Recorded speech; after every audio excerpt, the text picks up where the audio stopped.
So you didn't want drama, yet you get stuck into these toxic relationships. And yet there it is. Gobs of drama, tons of it. It's everywhere.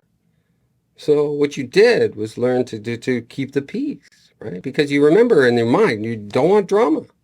So to survive that environment, you learn to stay quiet. Maybe you made excuses for their behavior. They had a bad day. Maybe you blame yourself. I should have been more patient, or I should have been more understanding. Looking back, you know what that's called, right? Because the clinical term for that is called enablement, right? That's where you lose yourself to stabilize the relationship. And I get it.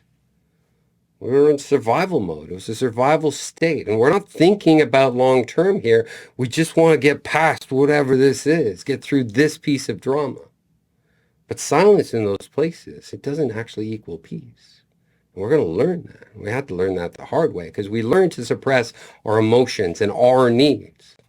And guess what? The sad part is it actually works for a while to protect their comfort, to make peace in a moment that actually cost you your own mental well-being and emotional safety. And you weren't born quiet. You weren't, right? You always had a voice.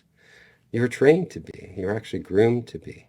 And you were shaped by fear, conditioned in chaos of a very unstable and emotionally dysregulated, emotionally unavailable person. I get it. But now you're learning to actually have a voice. Why? Because you have an opinion. And yeah, it's going to feel dangerous to speak it at first, right? Because you were in an environment where you had to close a door that takes you back to yourself, to your power.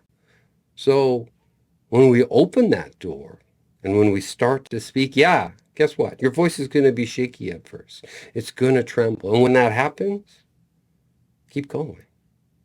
Because that's not you feeding the drama. Hell no.